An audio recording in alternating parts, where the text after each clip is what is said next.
And we're live with my co-host, Jessica Fernley of jessicafernley.com. I am your secondary or tertiary host, whichever way you want to look at it today. I'm Megan Cotter with thedames.co. And we have Precious Williams with us here today of perfectpitchgroup.com. And we are super excited for today's topic of unlocking doors to success with our guest, Precious Williams. So Precious and I have been friends for the last 3 years, going on 4 years. She's been a member of the Dames. She's got this presence that is like in charge presence, but it's like a teddy bear in charge. She knows what her purpose is on this planet. She knows where she stands. And my favorite thing about her is that she doesn't try to be all things to all people, because she knows her lane and she goes in that lane, because as the killer pitch master, she is really the person who helps you as a company figure out what your pitch is. And she's going to talk more about that. But really our topic today, is unlocking doors to success. So Precious, what does that topic even mean to you? When you think about that topic, what does it mean to you? Unlocking like the keys to and doors to success really means to me really finding your own lane and dominating it, right? So you could be around a lot of speakers, coaches, consultants, entrepreneurs who have product-based, service-based companies, and you're not trying to outdo or outshine them. You're shining in your own light, and you're attracting your people to you in your own way. Like, I'm authentically Precious. And one of the things that I learned when we were at Funference is there's a Precious that people see online, and I've seen larger than life, and then in person, I'm real. I'm still larger than life, but I'm a real person. I'm not here to do anything more than me. But unlocking the doors to success and having the keys to success is also just having a network, creating a network where people feel safe around you, that they know that they're gonna get the real deal, and that you can go to them in a safe space and talk about the good, the bad, and the ugly, and it doesn't stop how they see you. You're still fantastic. You're still amazing. But this is the network that loves you regardless of the good, the bad, and the ugly, and will vouch for you no matter what. And that is honestly because when each person can come into a community like what you just said, owning their lane and owning the fact that their uniqueness actually creates their entire lane, that in itself brings a whole bunch of leaders together in this space where we understand that when we possess our lane and when we are so confident in it, we can shine our light outward, and then we can help others to understand that the way that they're going to have success is by shining their light in their lane. And there's no competition of lanes, because you have truly found what that lane is and you're sticking to it. Definitely. Yeah, Jessica, what do you think about this topic?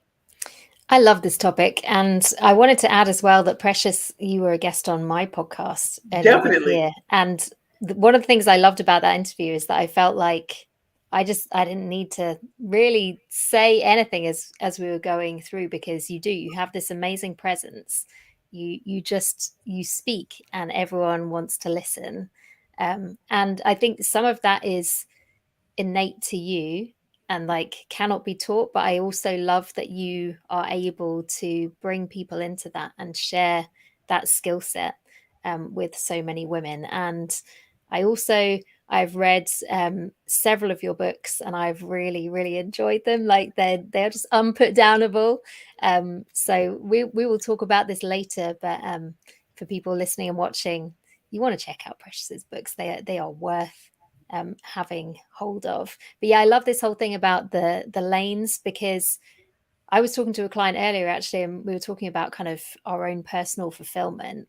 And we can almost be outward looking and be like, I'm in competition with everyone and I have to do the best thing and I have to be better than other people.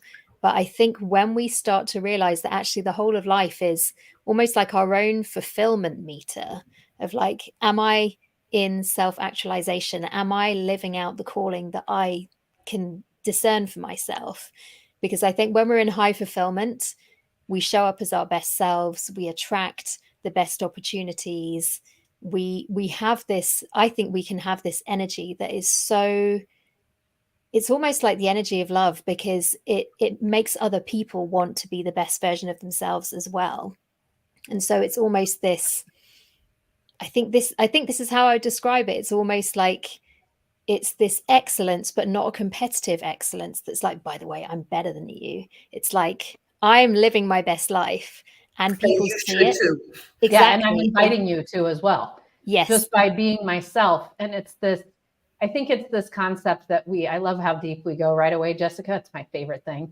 I love this because when you're surrounded by other women like Precious, you know that you're vibrating high, they're vibrating high, and we bring, what happens when that happens is it actually ripples out, it shutters out the low vibrating energies. It just ripples them out, because there are going to be people who aren't there for our energy. We're too much for them.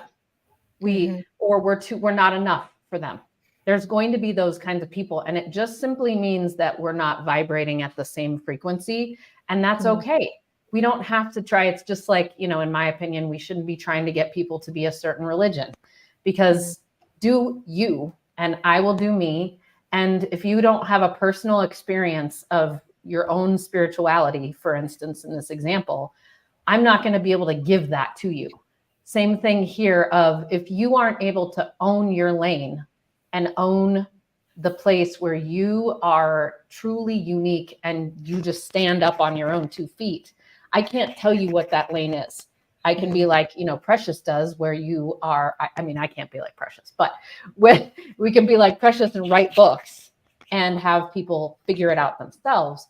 But I think then there's this aspect of owning it once you've discovered it.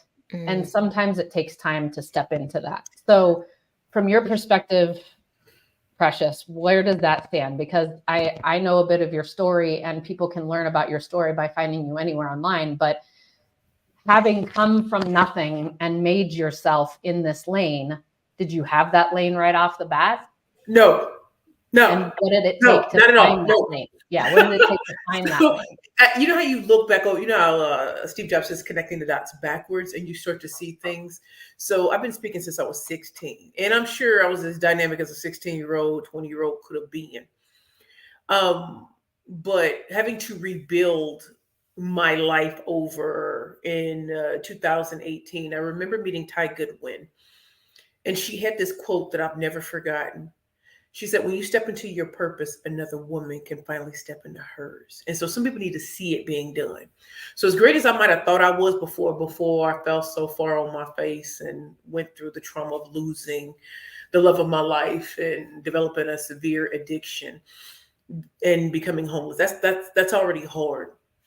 But coming out of that, losing everything was such a bonus and such a win, because now I'm unencumbered with people having any expectations of me, right? I had hidden my personality for years. So just because people saw things on stage, that wasn't how I was in real life. I felt scared. I felt like I had to be in a box. I am a speaker. I need to dress like someone's attorney. I got to dress like this. Well, when you're unencumbered, there was a way to truly discover myself and to decide that, yes, I'm a Black woman. Yes, I'm Black on both sides. No, I don't have a Brazilian butt lift nor six-pack abs. But I do believe that I can get to any place I want to go if I finally take the shackles off of the past and everything. And so I got to show my personality. And the more I got to show it, and some people liked it, some people didn't, I was okay with that. I'm in my 40s now. And so now being in my 40s, I truly understand what Ty was saying, is that when I stepped into Precious, I am an extrovert. However, I need to get up. When I get off stage, I do need to have a long time to decompress. I am not wanting to always be on this on thing, and people are still getting the real me. And pitching got me here. It wasn't this connection. It wasn't this media thing. It was when I stepped out there. I stepped out boldly. I was trying to be on my Beyonce, but Beyonce. And, and I stepped out boldly. I was trying to be on my Beyonce, but Beyonce. And, and I stepped out boldly. I was trying to be on my Beyonce, but Beyonce. And, and I stepped out boldly. I was trying to be on my Beyonce, but Beyonce. And it's funny, like when I meet people, they have this impression of me, and then I'm hugging and I'm just this real as I'm gonna be. I can see the look on their eye. It calms down, like, oh, she's not always about who she is and how great she is. She's just like normal, regular, degular, schmegler. And I love that. I get this question often, and I'm sure yeah, probably get this too. What about if you're introvert? What if you're ambivert? Da, da, da. And I'm like, I wouldn't want to be around 10 preciouses at all. I would not. There's enough flavor and juice and sauce in all of us to make this work. So your zone of genius is not my zone of genius. What I do in my career doesn't have to be what you do in your career. I just encourage women especially to put themselves out there. You can be a quiet storm, or you can be like me, bam, bam, coming through. So that's what this experience has been like for me, to step out of my shell in my late 30s and to truly embrace every tiger stripe, every extra or lost pound, every hair change, bald, wigs, all sorts of things. Every hair appearance that comes on the chin when you're not. Oh, Queen, it's been coming for years. You know, we be getting that wax. Yeah. I love that. So speaking of when you're on stage, because you're always on stage. That's your business as a speaker.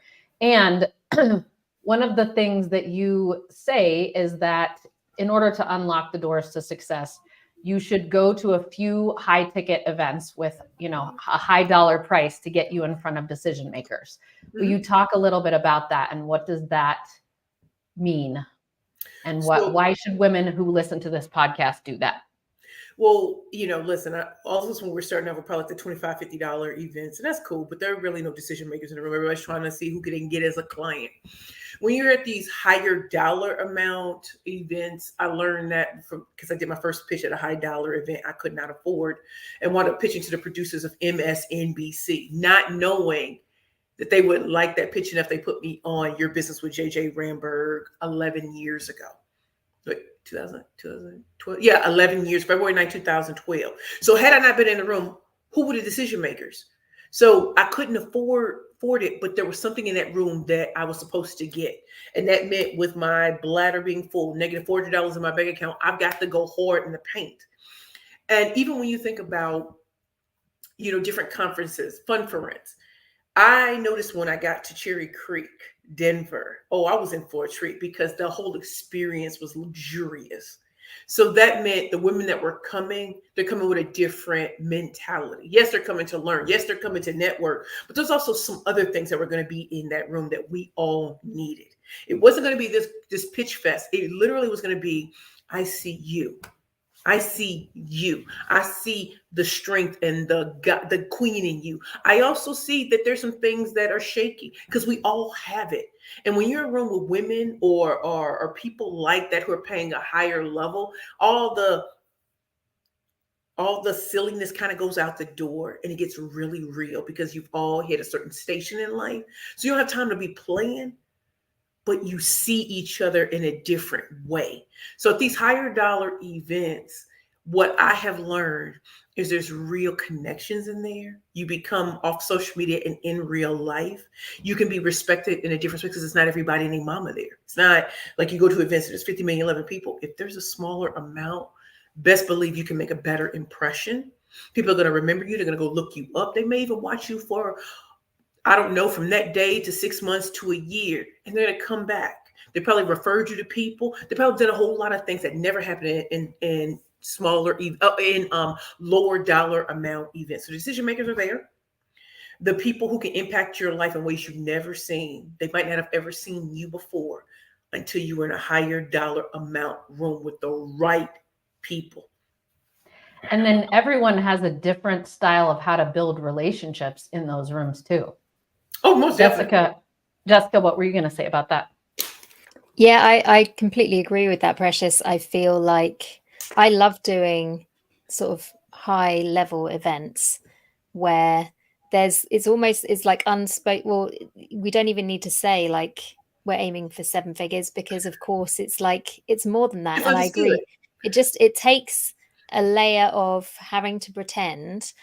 Something that I sometimes see with women entrepreneurs can be almost this desire to appear small, because if you're doing a lot better than some of your peers, if your business is bigger, if you're making more money, there can be real discomfort with that. And so it's really interesting to observe. But I agree with you. I think when you get in those gatherings and there's like a level of seriousness, but also people are not feeling the need to prove themselves because they're secure in who they are. And they're just like, yeah, I make a ton of money. It's not really a thing. So we don't need to play those games of like not being too big and not appearing like we're rubbing up other people the wrong way and that kind of thing. I would completely agree with you. And I think it's really exciting because we need more women entrepreneurs who are at 7 figures and above. But I think it's also just really refreshing because it's like, well, let's not pretend. Let's not kind of put on a big show about how like we're not worthy of making that money, because everyone's already got to the point of like, well, of course I'm worthy. That's, so I think it's really refreshing. And absolutely, I think in those kinds of rooms, the conversations are different because quite often people are not afraid to help each other because they're not threatened by the other people in the room. So that I agree with you. There's just this, it's almost like everyone shifts into a completely different gear and serious business conversations happen. It's really interesting how even from the very beginning, when I started Denver Dames, before we were the Dames, I knew that we were going to be 6 and 7 figure women in these rooms. And I myself was just over the 100K mark. And I'm like, I'm going to interview women running 7 and 8 figure businesses. That's what I'm going to do because I want to demystify this mark so that women can see that you don't have to have 2 heads or 6 arms in order to do it. So I would bring these women into our events in Denver, and that's what we still do, and interview them and just have them describe what are the keys that they feel to getting to that level. And I remember in the beginning, I was like, man, here I am running this 6-figure business and I'm going to interview these ladies. What do I need to do? And I remember everything for me is divine timing and it's all orchestrated perfectly. So at that time, when I first started having events in 2015, I was supporting a woman running a actually it was a 9-figure business in the personal development and spiritual development world. So I went with her and we were in California for one of our events. Anyways, having a conversation with her, and I just started talking to her, and she said, you know what I love most about you, Megan, is that you don't put me on a pedestal. You're just speaking to me as if I was the same level as you, and you get there, you saw where I was, and you just went there and you had this conversation and you created this immediate rapport with me. She said, have you always done that? And I'm like, this is actually something pretty new to me, but also I'm an only child who was raised by parents that had me in their 30s. And I was around a lot of adults when I was a kid. So I learned how to speak at a certain level and how to have those conversations. But I think there's so many different things that we can do to prepare ourselves for these bigger rooms or to prepare ourselves when we're not even there. And that's the thing that is almost our responsibility and our own choice. You don't have to do that. And, to speak about these, high paying rooms, none of us, as we've just been talking about, were at that level where we were making a ton of money when we walked into those rooms at first. So a lot of our listeners may be feeling that, thinking, gosh, I'm only making XYZ, or I'm not making at that level. How could I possibly walk into their room? I would say, well, I don't want to say precious. What would be step 1 for them to think about? How do I need to prepare myself to be able to speak to these people? And I think it might be pitching for profit or something. And it might be pitching for profit. No, but honestly, I was thinking about, I often say you go where you're celebrated, not tolerated. And sometimes you don't know where you're going to be celebrated. And that's why you try different rooms. So when I remember I went to EBW 2020, I don't even know if I could have afforded the ticket. But they met at Alliance Bernstein, pretty prestigious here in New York, their headquarters. And I walked in the room knowing I probably didn't get enough money to have $2.30 when I walk up out of here, right? But I knew something that they didn't. I knew that I was a killer pitch master. And if we were all going to have a segment to do 30 or 60 seconds, I was going to blow all of them away. I knew it. Like I knew that was my skill. And if they didn't know my backstory, so I can really let loose. And so when we had the time to, do a little elevator pitch, they were blown away so much that at the end, the members came up to me like, how did you know that? And I was like, oh, well, that's really my skill set, my talent. This is my company. Now, yeah, I know that company wasn't real at that point, but we gonna keep it real. And kept going to those events. And one day, one of the chapter president said, how can we help you? And I said, I'm looking for speaking engagements. Next thing I knew, she had me meeting with a gentleman who sponsored the event, and he put me out there in a major way. He took me to a catered lunch, and next thing I know, he had me out there. Now these are financial services professionals, and he saw something in me like, I keep watching her. There's something special. So he put me out there, and he also told me something. You're about to meet with VIPs. I need you to truly believe you belong in these rooms. He said, when you pitch it, there's nothing there. I don't need to know backstory. He said, but I need you to keep doing that, because the more you're in these circles, the more people are going to refer you out just on that alone. And so being where I was celebrated, all those people who said it was impossible were now coming in my inbox. How are you getting in front of these? You said no. So I went where they said yes. So that's one thing. Number two, being very strategic. You don't need to be in every group. You don't. You can test out things, and some groups are going to feel good to you and some are not. I would suggest don't keep going back trying to prove yourself to people who don't want you.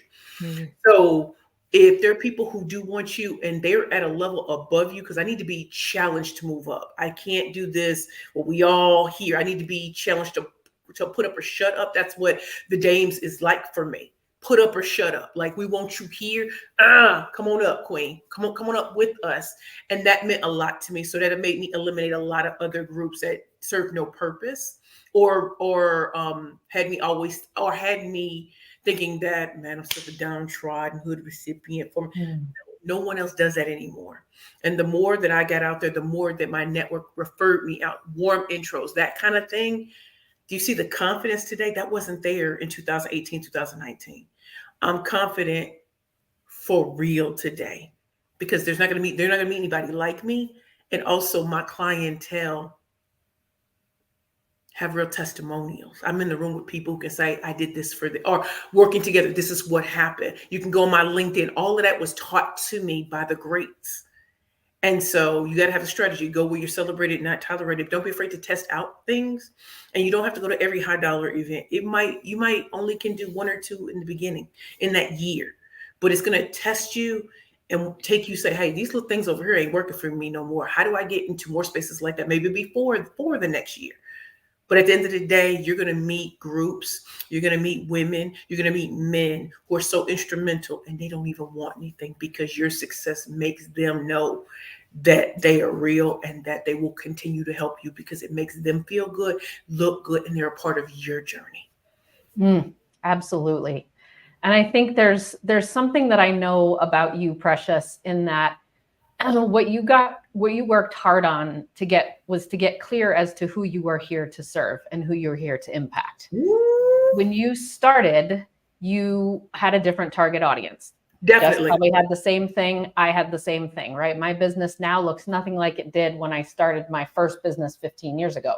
Right. And so we need to be flexible and adaptable. We need to allow ourselves to evolve. We're evolving beings. And what I heard you say, and put this in your words after I say this, is we need to understand who we are, unique to ourselves, what we do, providing results, to what kind of audience. And that is what that pitch is that you come out with, because the gentleman that helped you and made those connections for you, if you had said, I can do anything for anyone, he wouldn't have known who to connect you with.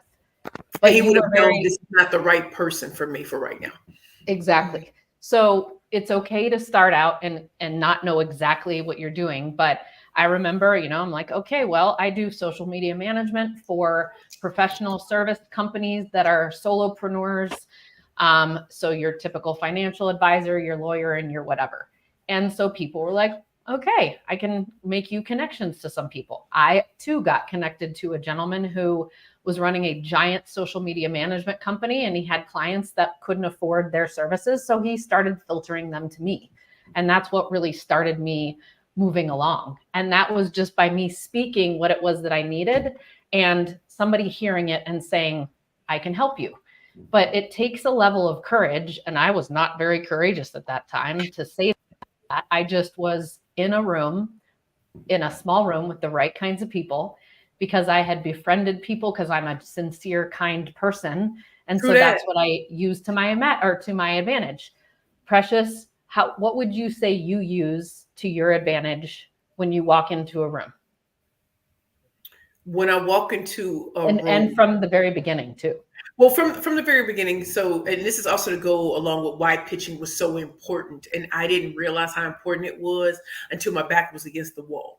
So when I first started off teaching and training women entrepreneurs to grow and scale their businesses through pitch competitions. So you're in front of investors, you're in front of media, you're in front of potential customers and clients. So how do I teach you how to create a pitch that captivates, titillates, delights, excites, and gets you to what? The sale.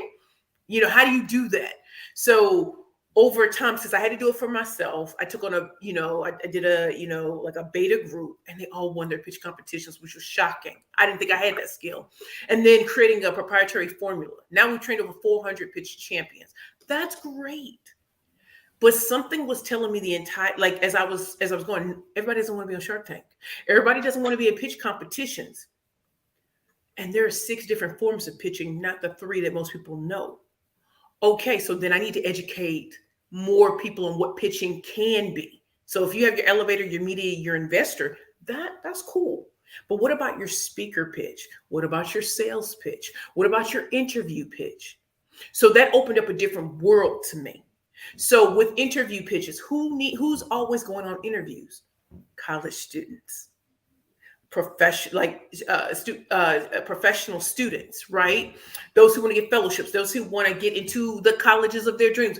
That was an audience. I was like, do I think I can do it? So you know what?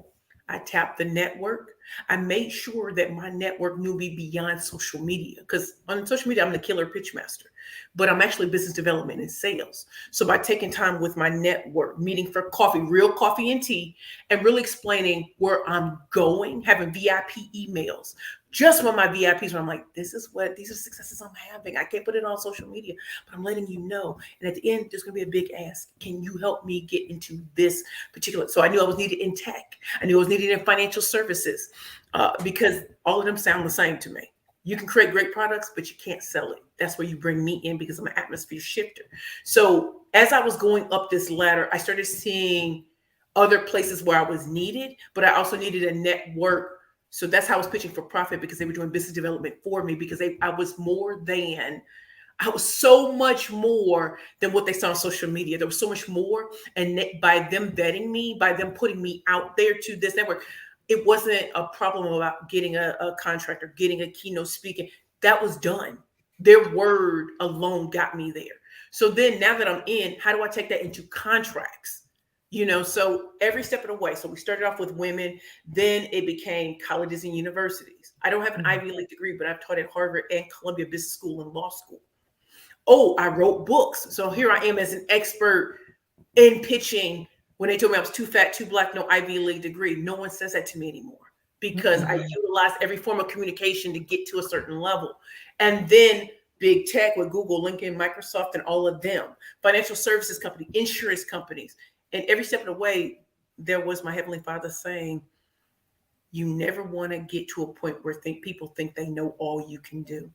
When I started, it was just pitch competitions. Now it's business development, sales, branding, marketing. So I'm much more, and people need to be taken along that ride. And the more I was doing that and staying attuned to trends in different industries, what's lacking over, what do you have over here that they're not using over here? Well, I'll put that in my arsenal and bring it over. Now I'm the only choice that matters. And I'm teaching women entrepreneurs, men entrepreneurs, different types of entrepreneurs, speakers, executives, how to truly become the only choice that matters.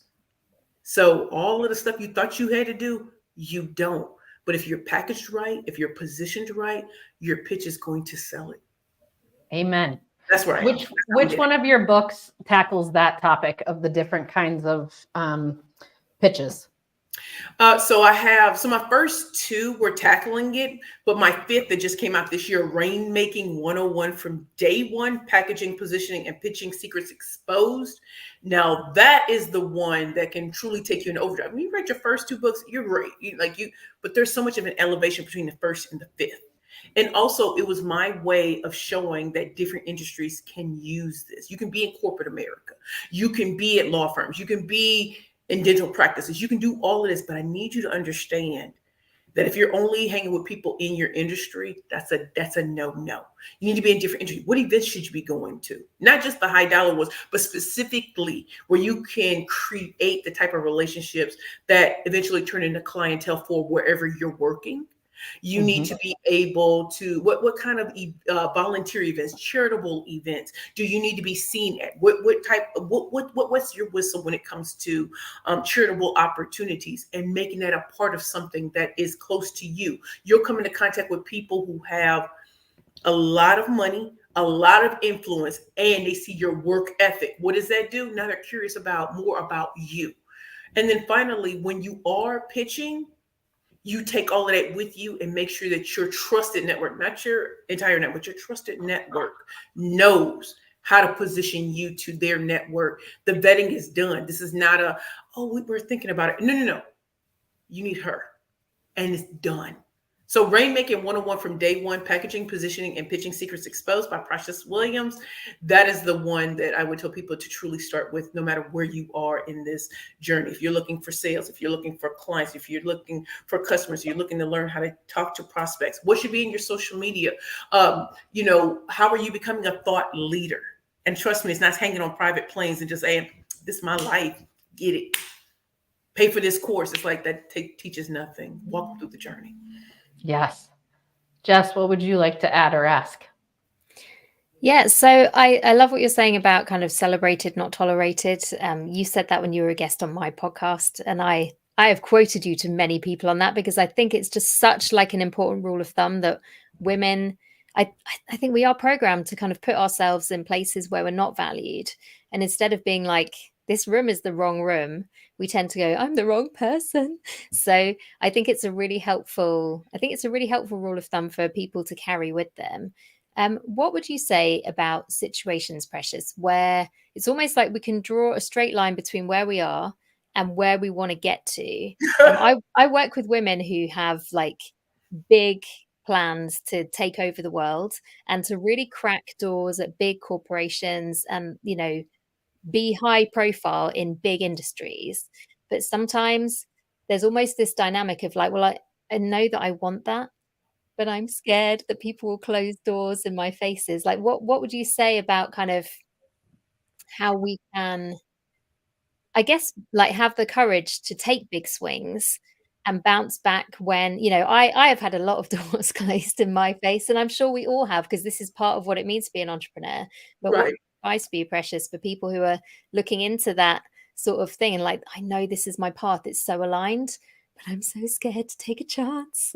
Listen, that is such that I feel like that's that never ending question when you're at the beginning or in the middle, right? So you all know my first speaking engagement out of darkness was for Bottomless Closet, which is a nonprofit, right? That prepares women for interviews. When you get the job, you get these nice clothes, you go through this coaching and stuff like that.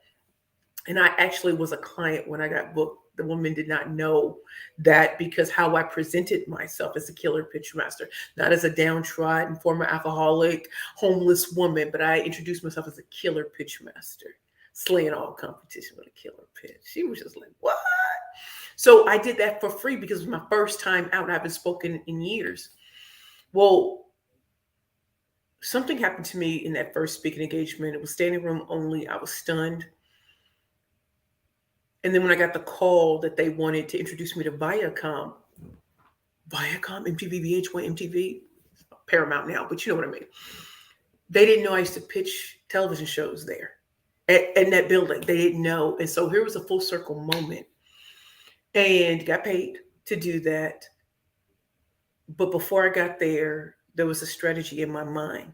If I work with a nonprofit, I have to, make sure that each quarter, if I'm blessed to do 1 to 3 per quarter, but if they could not, afford me, then they had introduced me to their top 3 to 5 corporate partners with a testimonial and why they should hire me for a speaking engagement for something. That way, it's being paid forward, and it shows that I run a business, not a nonprofit. And that helped me get through those doors, because some of these people, I never heard of Precious. Well, here it came with a testimonial. Here came with what we got from Precious and why you should hire her. I'm sure you have some events coming up, so that was good. Another thing is, this is going to take time regardless. So it takes time to build relationships. So Megan and I had only seen each other for the first time at Dame's Fun Friends, right? And sometimes when you are only virtual, there can be a disconnect, because if you're meeting with people all the time, you know them, you know what makes them tick. On virtual, all you have is a picture or maybe some videos. You don't know who that person really is. And so one of the things I started instituting, in addition to my VIP emails, was I want to meet people in real life. If I get the opportunity, if I show up in a city, I was just in Myrtle Beach for the Ignite Women's Conference. I was scheduling meetings with people I never got to meet. But if you were in Myrtle Beach, you probably heard me at the BMW conference last year. Let's get together. Oh, you couldn't hire me last year because of budgetary concerns? Well, let's meet. Let's break bread. And it makes such a difference, because when they meet you in the full flesh, you're not social media anymore. You're in the real flesh. You're breaking bread. You're chopping up. You're eating. You're doing these wonderful things. And now I've touched her. I've touched him. We got some connection. So now they're emboldened to go back. We want her. And that happened. So no matter what city I'm in, I was trying to see who can I meet, not for the purpose of getting hired, but for the purpose of building those relationships. And when the time is right, then my name does come up, not just as a speaker, but someone to be depended on, someone who will show up and show out, someone who they know they can call in a pinch. You know who you need her. Not just because she can speak, she's a good person. And if we can't get her, who else can we get? Being a thought leader is more than social media. It means showing up and giving of your time, because someone's always starting. Someone may be in the middle and ready to give up because the sales aren't coming through. It's the holidays. They may not be with their family. And it takes that one phone call that, hey, I'll text. Every day I wake up, and I don't encourage this just to be encouraging. I mean this. I will send text messages to 5 people that my Heavenly Father has put on my heart, to let them know I see them, that keep going, shine bright like the diamond you are. And it's always darkest before dawn, but just things that God puts on my heart to say to them. And you just don't know if they were ready to give up on the business, their relationships, or whatever. And they feel seen. If we got to hop on a phone call, we do that. But that's real relationship building. And it's kind of like, and I'll just say this because I hope I'm not talking too long, but I will say this, Megan, when we did the Queen's coronation and afterwards, you said something to me. It was very Avatar. That's why I love when my friend and I saw Avatar last year on Christmas. You said, I see you. I see you.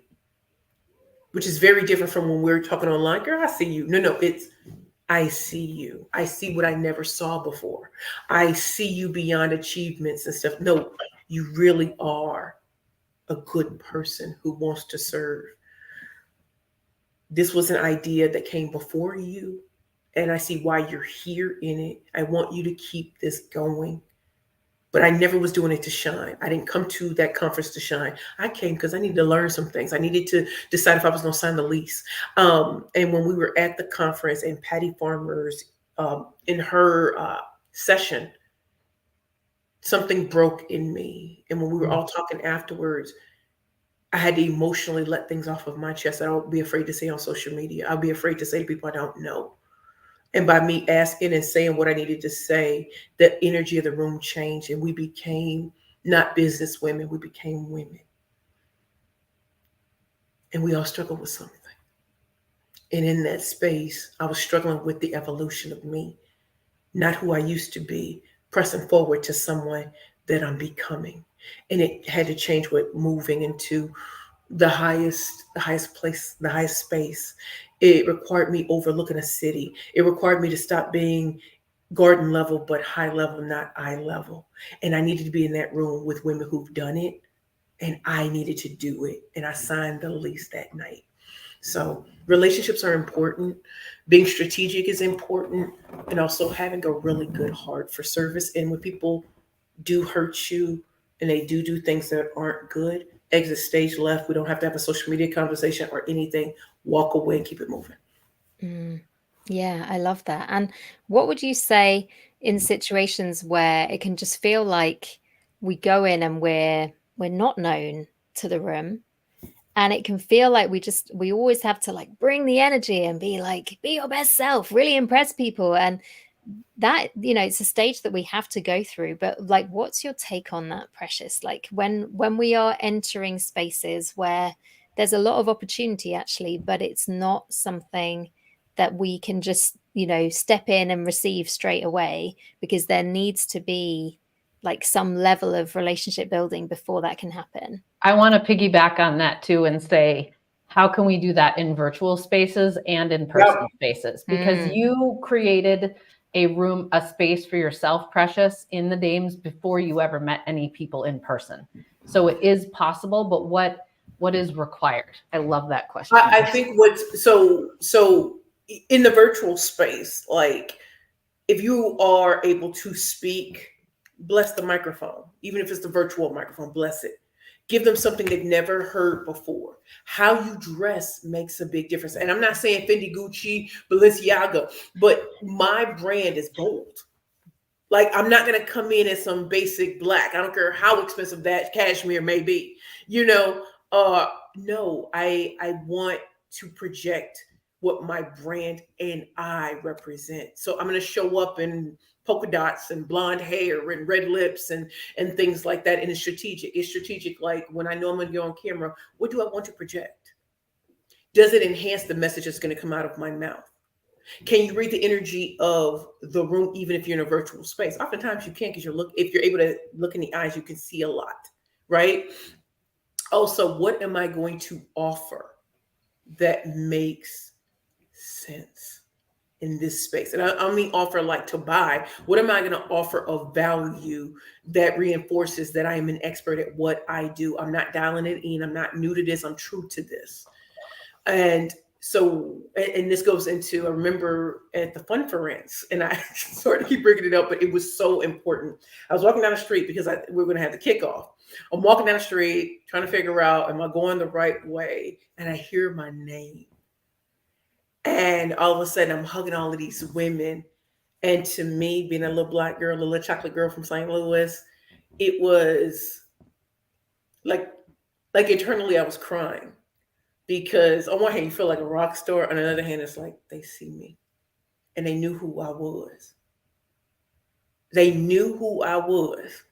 I must match on video. I'm not, this is not 30 pounds earlier and 20 years ago. I'm showing pictures. But also there was a warmth. And it was just this loving energy. And I knew I was going to enjoy myself.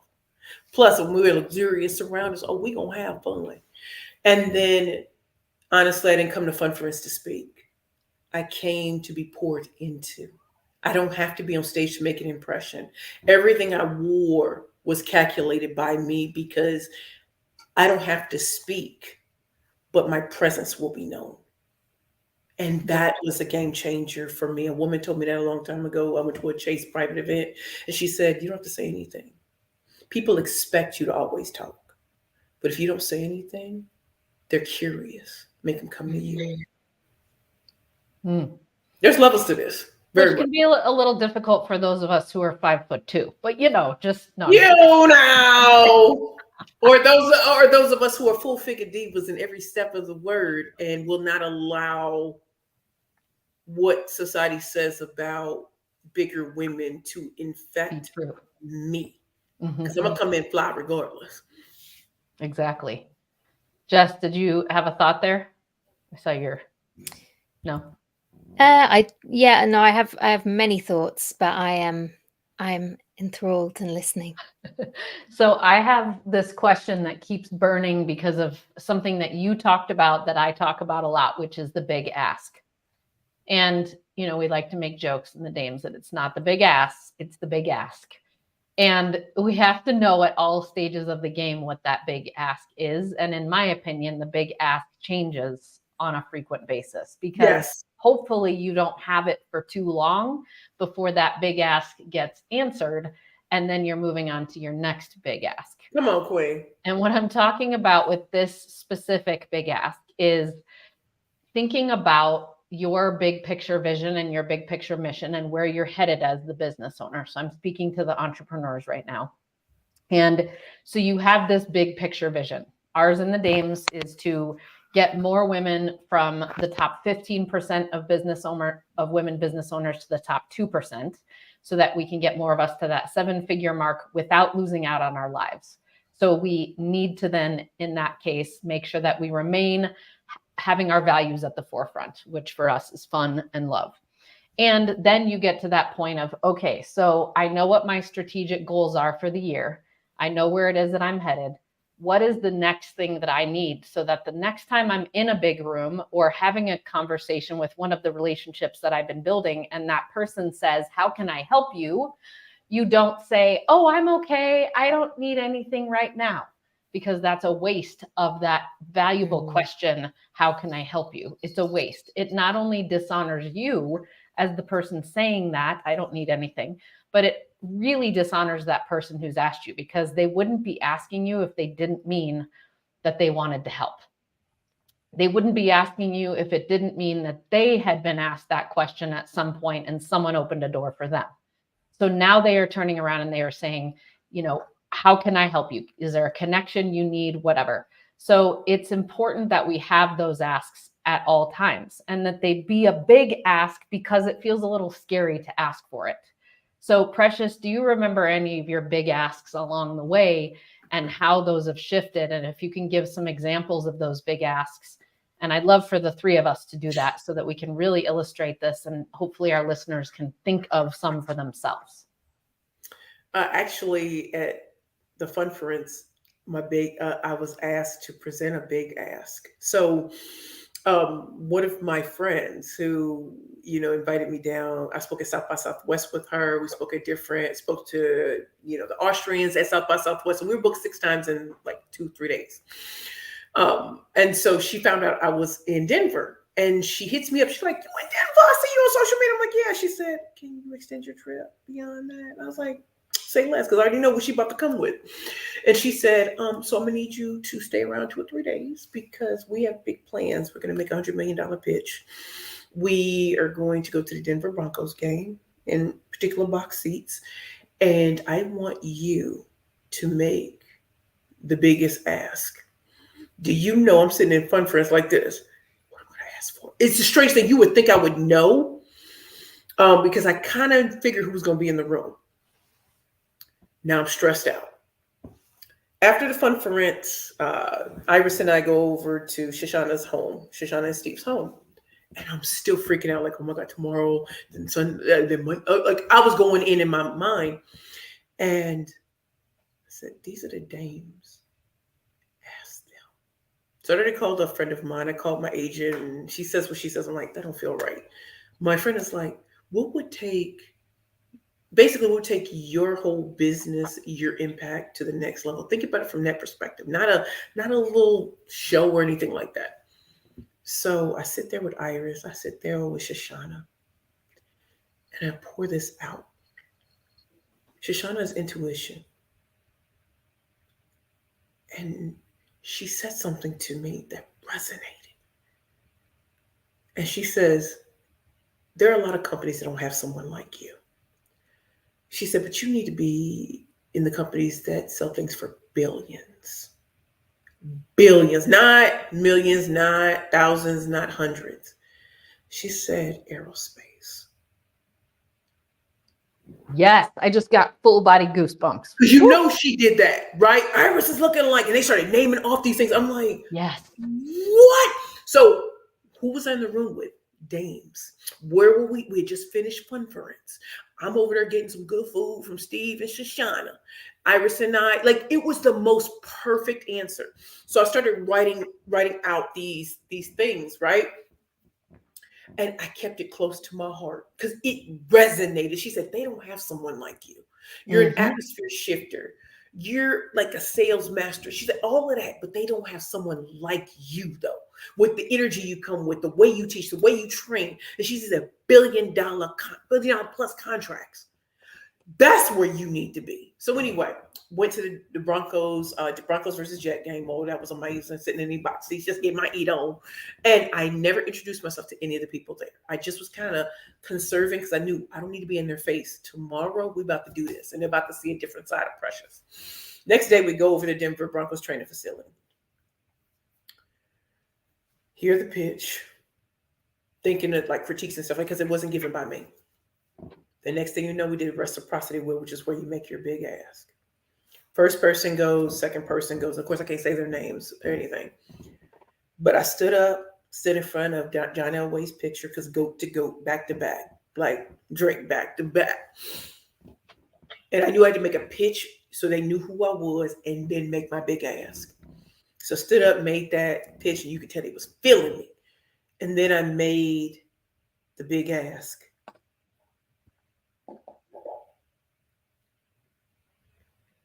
Before I left the stage, they were all handing me these Post-it notes with names on it, the connections and everything.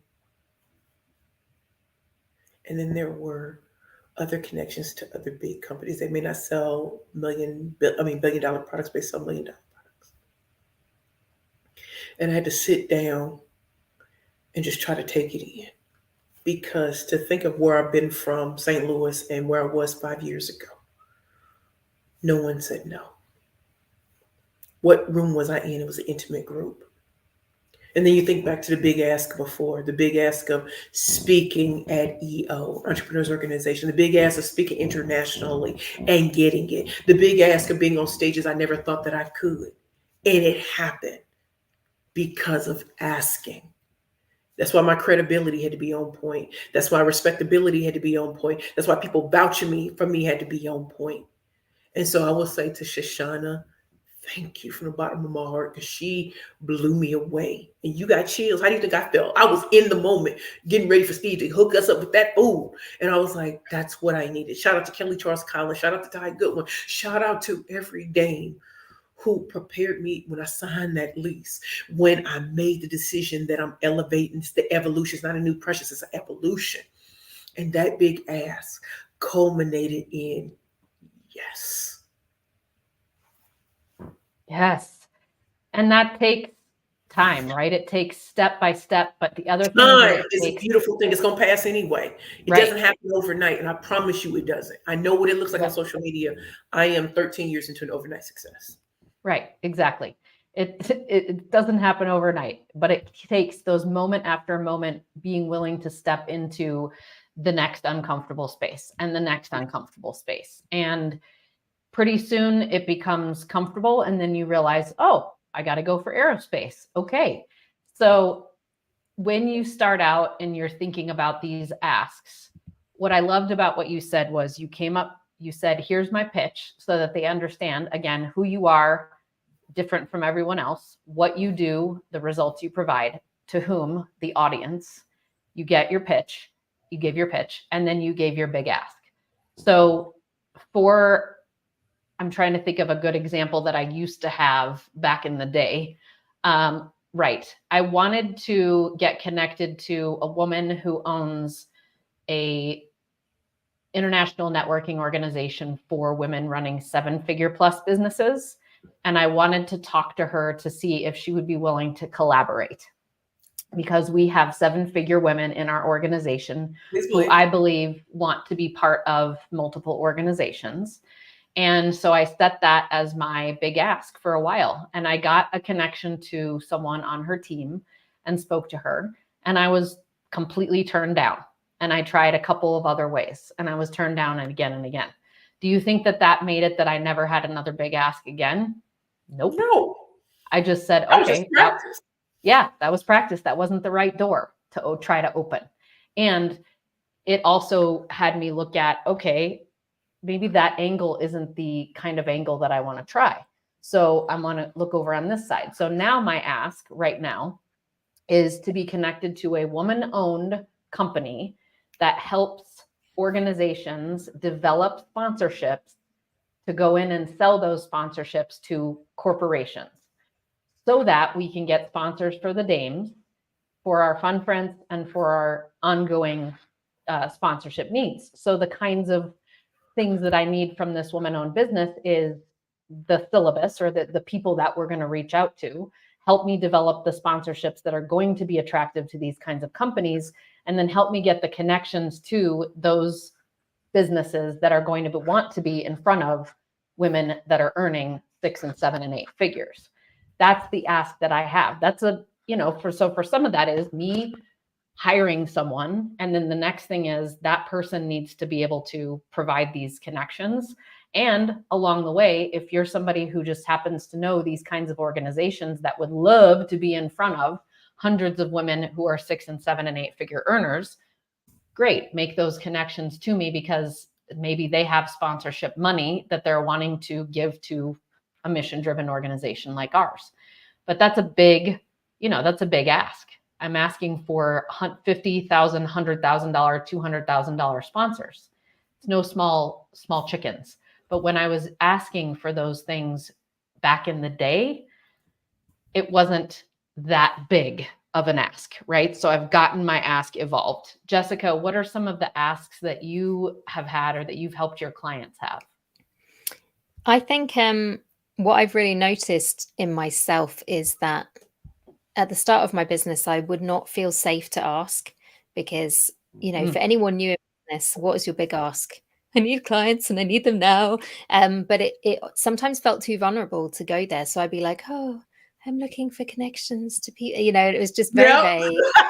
But it was all kind of like, there's no connection possible because it's like, I am not letting you in. There's a wall here and you cannot know how I'm really doing.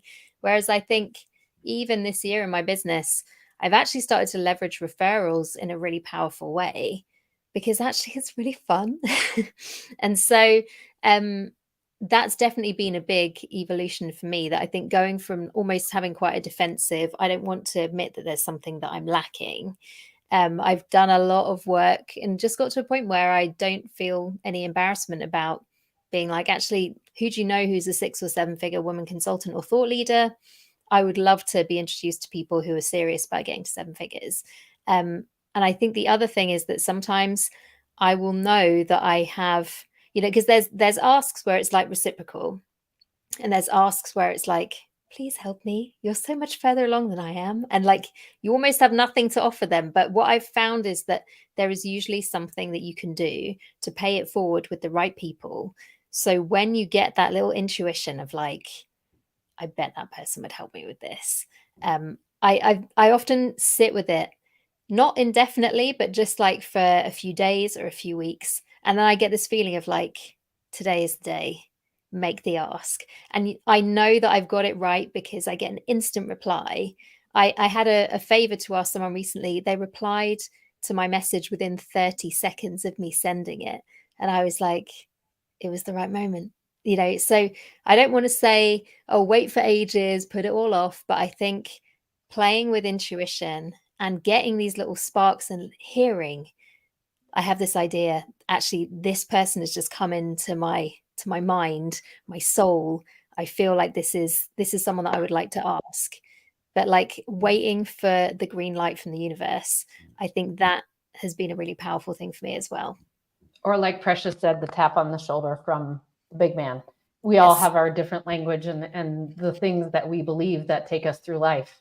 And this is what was just coming through for me, is give without expecting anything in return. Yes. And ask without expecting to have to give anything in return. Yes. When you do both of those things, I think it's a beautiful scenario.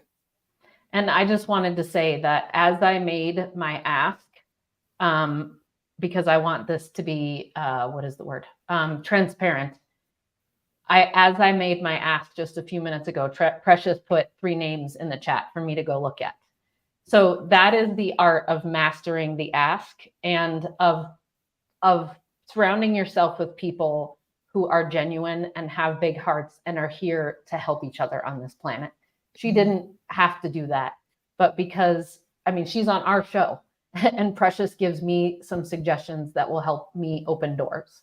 That is what this looks like in action, ladies. It's really doing the work to get clear. It's taking the time to understand what it is that makes you unique and special. You're not going to come into a room with, if you're an introvert and you're quiet and you're shy, you're not going to come in with the same energy or voice or whatever as Precious, or you're not going to come in with the same bulldozing hugs as me. Maybe you're not going to come in with the same striking hair as Jessica, but what is unique about you that you're going to come in with? And doing the work to remove the mud. I love the story of the golden Buddha. What are you going to do to remove the mud and really clarify what it is that you can feel confident about and you can feel in alignment with, that helps you stand out? And that, what are you going to do to get clear on that big ask, and having that ask ready at every moment so that when you walk into those rooms where that is the intention, you know exactly what to say. And I think that is what's important. Precious, is there anything else that you would say as we close out today? What should our listeners just for sure do? Do it imperfectly. Mm. Your pitch does not have to be perfect. My pitches are perfect, but let's be clear. I am a work in progress all day, every day. And I realized I wasn't clear on what my ask was. My ask was the introductions to those who are overtraining, sales training at these aerospace companies, all the way to contracts. So don't just do the one thing. Help me walk through all the way to completion of a contract, right? And that meant more to me to not just do the one time, help me throughout the process, because you know who these people are. And again, I did it imperfectly and it still didn't change anything. So take action is probably one of the best things I'll ever tell anybody. It doesn't have to be perfect. You think about things you might have launched and it didn't have all the bells and whistles and you still sold things. It doesn't have to be perfect. You will get better and better and better at it, but do it imperfectly. Good is good. Good can be good. It's going to turn into great. And finally, just when you find your zone of genius or when you discover your purpose, rock with it. I don't care what everybody else does in the marketplace. Yours doesn't have to be done the way theirs is. You can do it your unique way, and your people will find you. So go where you're celebrated and celebrate others. It was nothing for me to drop those 3 names. I didn't even know that's what Megan had been looking for. I didn't even know. So I was like, oh, okay, well, let me throw them at you real quick. Not even a problem. And just being of service, because people have been of service to me. And for your friends who are starting, small, maybe sponsor getting a ticket or 2 at their events. That will spur them when people tell them no. I can't be there, but please allow 2 other people to go at my place and get this work from you. I promise you it returns. And no one needs to know. Nobody but your friend who feels like they got someone who loves them enough to purchase a ticket or buy a bath product or buy some hair stuff or purchase a coaching program for them so that they can move into their next beautiful now. That's all I want to say. I love it. And Precious, I'm going to encourage you to, when you've had a few moments, freshen up your ask and post it in the Facebook group and the LinkedIn group and ask for those connections, because even if dames aren't those women, they know women who are. And that's Jessica, same thing. Like when we get clear on those ginormous asks of where it is that we really, maybe Jessica wants to interview these 3 people and here's their links on LinkedIn. I can look to see if I have any connections to them. We want to. That's a great reminder. Yeah. Awesome. Well, this was so fun, as always, so informative, such great nuggets. I know that our listeners are going to have real fun with this as they consume the podcast when it's produced. And Jessica, is there anything that you want to say as we close out today? No, I think I'm happy to have no further comment. I think, Precious, you've closed us off perfectly. Absolutely. Well, join us next month on 6 to 7 Figure Women podcast. We are super grateful that you are here with us today, and Go out, be clear, make those big asks, be brave, be bold, and make a statement. And spread love everywhere you go. That's for sure. Ta-ta for now.